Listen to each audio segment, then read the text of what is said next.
Bismillahirrahmanirrahim. Assalamu alaikum warahmatullahi wabarakatuh. Welcome to Alhamd Coaching Academy. Dear students, आज के इस lecture में हम 10th क्लास का फ़िज़िक्स शुरू करेंगे और 10th क्लास के फ़िज़िक्स में अगर आप लोग देखें तो यूनिट नंबर 1 यानी 9th क्लास में 9 चैप्टर्स ऑलरेडी शामिल है और उसके बाद जो 10th चैप्टर है तो वो यहाँ पर 10th क्लास में आप लोगों का चैप्टर नंबर 1 है। ठीक है, चैप्टर का जो नाम है अगर आप लोग गौर से देखें तो लिखा है simple harmonic motion and waves. इस चैप्टर में हम दो मेन चीज़ें डिस्कस करेंगे। एक हम SHM यानी सिंपल हार्मोनिक मोशन, एक हम इसको डिस्कस करेंगे डिटेल के साथ इंशाल्लाह, और दूसरा जो हमारा टॉपिक होगा वो होगा वेव्स का। ठीक है, ये दो इंडिविजुअल टॉपिक्स है, ये इस चैप्टर में हम डिटेल के साथ डिस्कस करेंगे। तो चैप्टर को स्टार्ट करने से पहले हम थोड़ी सी थ्योरी बैकग्राउंड पढ़ लेते हैं। देखिए बेटा, यहाँ पर आप लोगों को एक लफ्ज़ नज़र आ रहा है मोशन का। ठीक है, तो सबसे पहले हम मोशन को डिफ़ाइन कर देते हैं। मोशन को सिंपल अल्फाज में हम इस तरह डिफ़ाइन कर सकते हैं कि if a body change its position with respect to some observer, अगर एक बॉडी अपनी पोजीशन को चेंज कर ले किसी ख़ास ऑब्जर्वर के लिहाज से, तो फिर उस बॉडी को या उस पर्सन को हम मोशन में कंसिडर कर सकते हैं। जिस तरह यहाँ पर एनिमेशन में आप लोगों को नज़र आ रहा है कि लेट सपोज यहाँ पर एक बंदा खड़ा है और ये जो है ये एक ऑब्जर्वर है। ठीक है, अभी ये ऑब्जर्वर इस बंदे को देख रहा है और ये जो है अपनी पोजीशन को, अपनी सराउंडिंग को मुसलसल चेंज कर रहा है। तो इस ऑब्जर्वर के लिहाज से हम कह सकते हैं कि ये बंदा क्या है, ये मोशन में है। ठीक है, अभी एक गाड़ी है, गाड़ी में दो बंदे बैठे हैं एक सीट पर एक दूसरे के आमने सामने, तो ये दोनों एक दूसरे के लिहाज से अगर हम देखें तो ये रेस्ट में है, क्योंकि इसके लिहाज से ये अपनी पोजीशन चेंज नहीं कर रहा और इसके लिहाज से ये बॉडी अपनी पोजीशन चेंज नहीं कर रहा।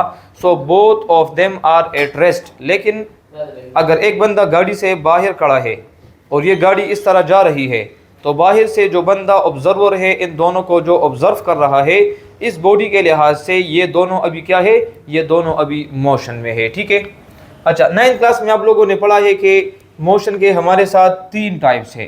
पहला टाइप है ट्रांसलेटरी मोशन। ट्रांसलेटरी को फिर हम मज़ीद 3 पार्ट्स में डिवाइड करते हैं। पहला होता है हमारे पास रेक्टिलिनियर मोशन। रेक्टिलिनियर वो मोशन होता है जब कोई भी बॉडी स्ट्रेट पाथ पर या स्ट्रेट रास्ते पर जो मोशन करता है। ठीक है, कर्वीलिनियर वो है जो किसी कर्व्ड मोशन को फॉलो करेगा, एक ऐसा पाथ जो कर्व्ड होगा, आगे इसको हम डिस्कस भी करेंगे नेक्स्ट स्लाइड में। और रैंडम मोशन वो होता है जो जिग-जैग मोशन होता है, जो रैंडमली, जिस तरह किसी सिलेंडर में एटम्स या मॉलिक्यूल्स का जो मोशन होता है वो रैंडम मोशन कहलाता है। ये हमारे साथ मोशन का फर्स्ट टाइप हो गया, ट्रांसलेटरी मोशन। फिर सेकंड हमारे साथ है सर्कुलेटरी मोशन, जिसको आप लोग रोटेटरी मोशन भी कह सकते हैं। जिस तरह हमारे पास गाड़ियों के ये जो पहिए होते हैं, या मोशन ऑफ फैन है, ठीक है, या मोशन ऑफ अर्थ। और अर्थ का अगर आप लोग मोशन देखें तो ये 2 किस्म का है। एक को हम कहते हैं स्पिन मोशन, जो अपने ही एक्सिस पर इस तरह रोटेट करता है। एक होता है ऑर्बिटल मोशन, जो किसी खास ऑब्जेक्ट के, और वो खास ऑब्जेक्ट कौन है, वो है सन। तो सन के इर्द गिर्द चूंकि ये अर्थ रिवॉल्व अराउंड कर रहा होता है, so both of them are circular and rotatory motion. तीसरा जो हमारे पास टाइप है मोशन का वो है वाइब्रेटरी मोशन, जिसका दूसरा नाम है ऑसिलेटरी मोशन भी आप लोग इसको कह सकते हैं। ऑसिलेटरी मोशन को हम सिंपल अल्फाज में ऐसे डिफाइन कर सकते हैं कि the to and fro motion of a body, और we can also say that the back and forth motion of a body, this is called oscillatory motion. Okay students, अभी इस स्लाइड में हम एनिमेशंस के थ्रू ये motion के जितने भी हमने टाइप डिस्कस किए हैं, यहाँ पर इसको हम थोड़ा सा देख लेते हैं। देखिए, ये हमारे पास लीनियर मोशन है। एक मिसाइल अगर आप लोग देखें तो चूंकि अगर उसकी ट्रेजेक्टरी बिल्कुल स्ट्रेट हो, तो यहाँ पर आप लोग इसको as a linear motion consider कर सकते हैं। और यहाँ पर अगर आप लोग देखें तो ये एक गाड़ी है और ये इसका जो पाथ है, चूंकि ये सर्कुलर पाथ है, सो इसलिए इसका मोशन हमारे पास सर्कुलर मोशन होगा। वाइब्रेशनल मोशन जो अभी हमने डिस्कस किया है, देखिए यहाँ पर अगर इस ई पॉइंट को हम एक मीन पॉइंट अगर इसको हम कंसिडर कर ले, तो देखिए यहाँ से आगे पीछे हरकत, इसको हम उर्दू में कह सकते हैं, इंग्लिश में हम इसको टू एंड फ्रो मोशन या बैक एंड फोर्थ मोशन कह सकते हैं। ठीक है, यहाँ पर ये जो 2 पॉइंट्स आप लोगों को नजर आ रहे हैं, these are called extreme points, और यहां पर ये जो मिड में है this is called mean point, ठीक है।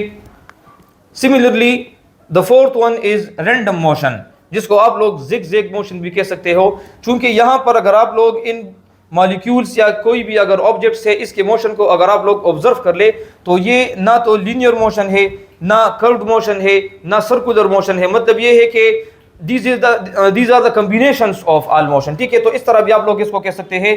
so that's why we can call them as a random motion, okay students. अभी इसके बाद हम पीरियोडिक और नॉन पीरियोडिक मोशन को अभी थोड़ा सा डिस्कस कर लेते हैं।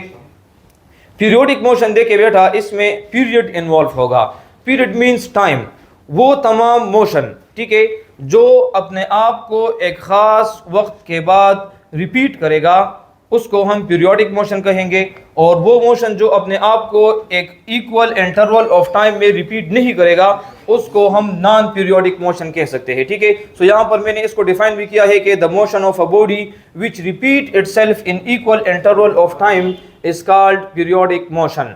यहाँ पर आप लोग देख सकते हैं जितने भी हमारे साथ नेचुरल प्लैनेट्स है, सैटेलाइट्स वगैरह है, ये यहाँ पर सन के इर्द गिर्द रिवॉल्व अराउंड कर रहे होते हैं। लेट सपोज अगर मैं अर्थ की मिसाल लूँ, देखिए अर्थ का अभी आप लोगों को मैंने बता दिया है कि दो टाइप्स का ये मोशन करता है सर्कुलर, एक को हम स्पिन मोशन कहते हैं, एक को हम ऑर्बिटल मोशन कहते हैं। बेटा ये जो स्पिन मोशन होता है, जो ज़मीन एक ख़ास एक्सिस के इर्द गिर्द जब रिवॉल्व अराउंड कर रहा होता है, ये 24 आवर्स में अपने आप को रिपीट कर रहा होता है। इसमें ना एक सेकंड का फ़र्क आता है, ना ज़्यादा होता है ना कम होता है। तो मतलब ये है कि हर रोज़ 24 आवर्स में ये अपने आप को रिपीट कर रहा होता है। So this is the example of a periodic motion. और इसी तरह जो हम ऑर्बिटल मोशन अर्थ का कंसिडर करते हैं, तो ऑर्बिटल मोशन भी 365 डेज में अपने आप को हर साल इस तरह रिपीट करता है। So this is also the example of periodic motion. Another example of periodic motion is a clock. यहाँ पर इस घड़ी में अगर आप लोग देखें, इसमें अगर सेकंड की नीडल है, चाहे मिनट की है, चाहे आवर की है, ये अपने आप को जब रिपीट करता है तो इक्वल इंटरवल ऑफ टाइम में रिपीट करता है। So this is also the example of periodic motion.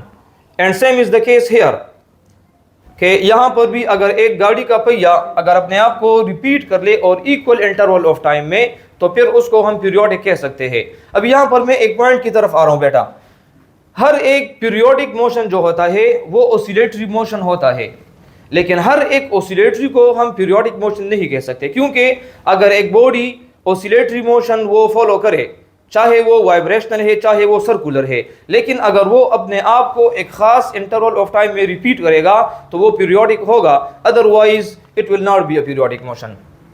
And these are some of the other examples of periodic motion.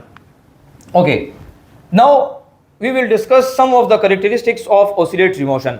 देखिए बेटा, कुछ कैरेक्टरिस्टिक्स होती है हमारे पास ऑसिलेटरी मोशन के। तो यहाँ पर पहला जो हमारे पास कैरेक्टरिस्टिक है वो है साइकिल।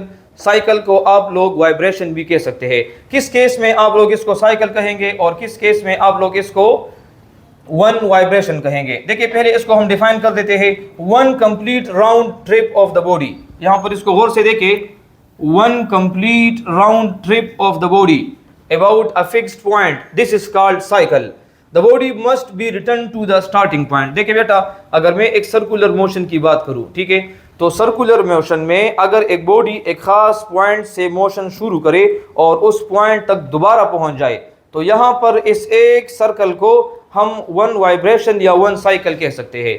लेकिन अगर हम सिंपल पेंडुलम का एग्जांपल ले ले, जिस तरह आप लोगों ने ये पढ़ा भी है कि लेट सपोज अगर हम एक बॉडी को एक स्ट्रिंग की सपोर्ट के साथ इसको सस्पेंड कर ले और इसको अगर मैं इस पॉइंट ओ से पॉइंट ए तक इसको मैं डिस्प्लेस कर लूँ, तो आप लोगों को फिर ये इस तरह नजर आएगा।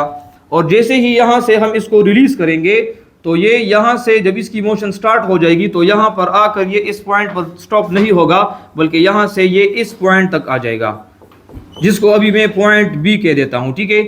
और आप लोगों को फिर ये इस तरह नजर आएगा। अब यहाँ पर चूंकि अगर इसको मैं यहाँ से रिलीज करूँगा तो इसकी ये वाइब्रेटरी मोशन या ऑसिलेटरी मोशन तो शुरू हो जाएगी, लेकिन इसमें हम एक वाइब्रेशन को कैसे डिफाइन करेंगे? सो अगर मैं इस पॉइंट ए से इसको रिलीज कर दूं और ये यहाँ से यहाँ तक पॉइंट बी तक आ जाए और वापस वो पॉइंट ए तक पहुँच जाए, so this is called one vibration of this body. यहाँ पर इसको हम डिफाइन कर देते हैं मुख्तलिफ एग्जाम्पल्स के ज़रिए।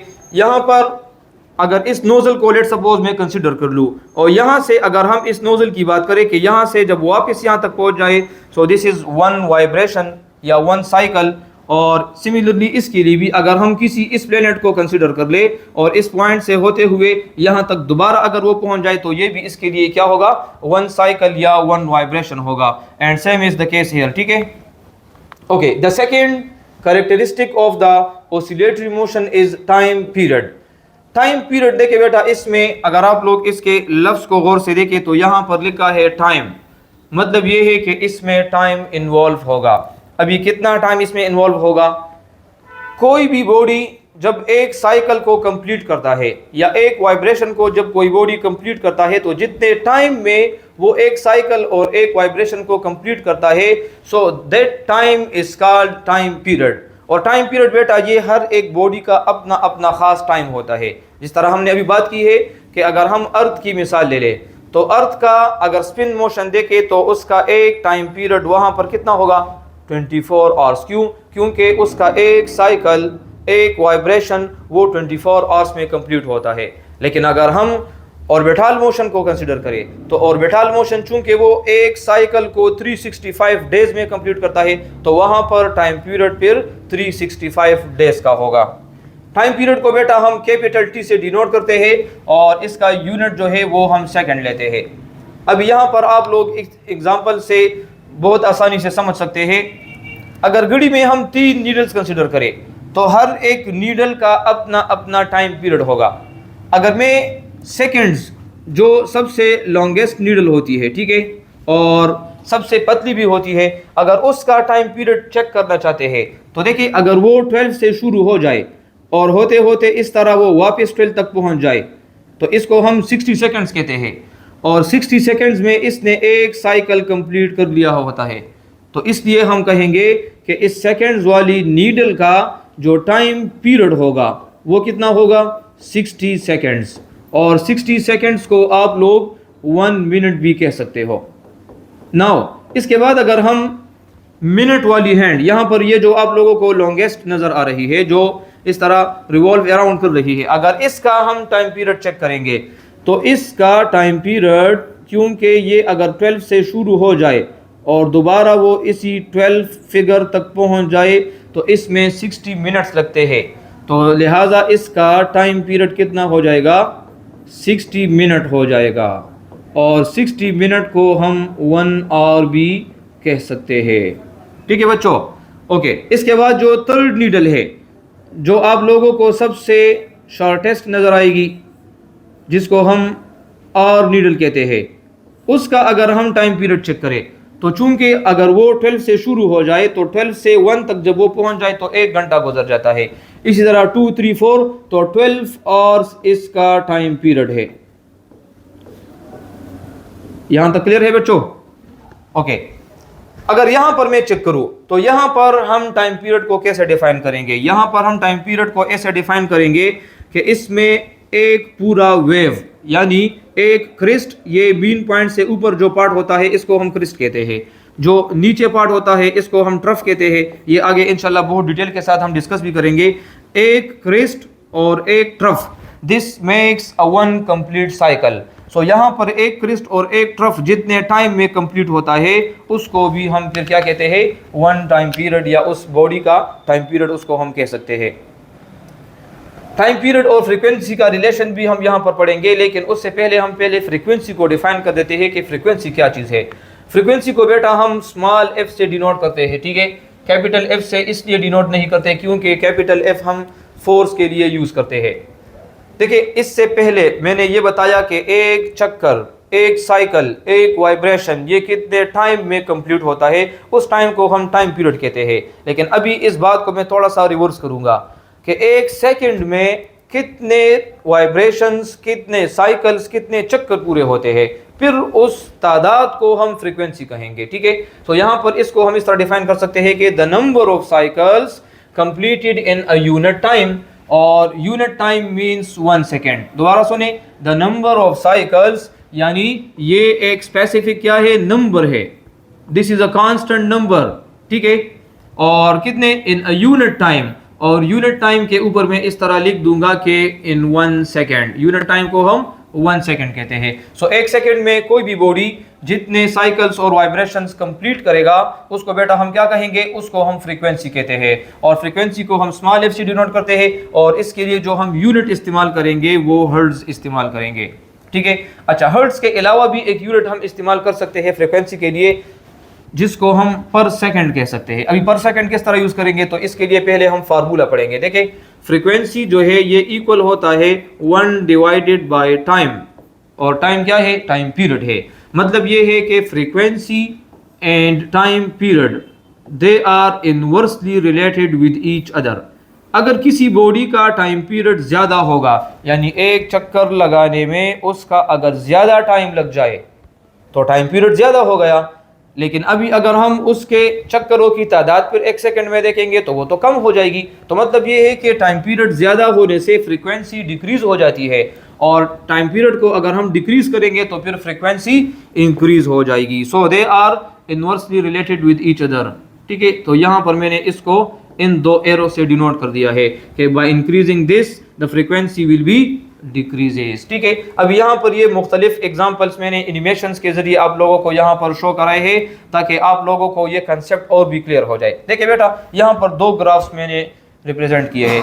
इन दोनों ग्राफ्स में से अगर आप लोगों से कोई क्वेश्चन करे कि इन दोनों में से टाइम पीरियड किसका ज्यादा होगा, तो देखिए आप लोगों ने अगर टाइम पीरियड को चेक करना होगा तो 1 crest and 1 trough it makes 1 cycle. तो यहाँ पर अगर एक क्रिस्ट और एक ट्रफ के लिए आप लोग अगर देखें तो लेट सपोज यहाँ तक वो टाइम आपको दे रहा है, ठीक है। अगर हम यहाँ पर इस तरह उसका वो x और y एक्सिस भी ड्रा कर ले, ठीक है। सो दिस इज ऊपर वाला हिस्सा जो है ये क्रस्ट है, नीचे वाला ये ट्रफ है। तो ऑलमोस्ट यहाँ तक टाइम लेता है 1 टाइम पीरियड के लिए। लेकिन यहाँ पर अगर आप लोग देखें तो यहाँ पर एक क्रिस्ट और एक ट्रफ तकरीबन इतना टाइम लेता है।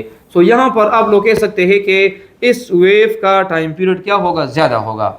लेकिन यहाँ पर इसका टाइम पीरियड कम है। लेकिन अभी अगर हम फ्रीक्वेंसी की बात करें तो फ्रीक्वेंसी चूंकि यहाँ पर अगर लेट सपोज इस पूरे ग्राफ के लिए मैं क्या करूँ, टाइम 1 सेकेंड अगर फिक्स कर दूँ तो 1 सेकेंड में इसने सिर्फ 2 क्रिस्ट 2 ट्रफ बना दिए हैं, मतलब 2 वेव्स यहाँ पर 1 सेकेंड में पास हो रहे हैं। लेकिन यहाँ पर अगर आप लोग देखें तो यहाँ पर चूंकि 1 क्रिस्ट 1 ट्रफ, तो तकरीबन यहाँ तक 1 वेव 2 वेव 3 वेव 4 5 तकरीबन 5-6 वेव्स यहाँ पर एक ही सेकंड में पास हो रहे हैं। सो यहाँ पर क्या है, फ्रीक्वेंसी की वैल्यू ज़्यादा है और टाइम पीरियड की वैल्यू क्या है, वो कम है। और यहाँ पर अगर आप लोग देखें इसको तो यहाँ पर टाइम पीरियड ज़्यादा है और फ्रीक्वेंसी की वैल्यू क्या है, वो यहाँ पर कम है, ठीक है। तो ये कुछ करेक्टरिस्टिक्स थी, इसको हमने डिस्कस किया है और मैं उम्मीद करता हूं कि आप लोगों को ये कंसेप्ट क्लियर होगा। सो आज के लिए इतना ही काफ़ी है और इंशाल्लाह फिर मिलते हैं अगले लेक्चर में और नए टॉपिक्स के साथ। तब तक के लिए अपना बहुत बहुत ख्याल रखना। अल्लाह हाफिज़ and thank you so much.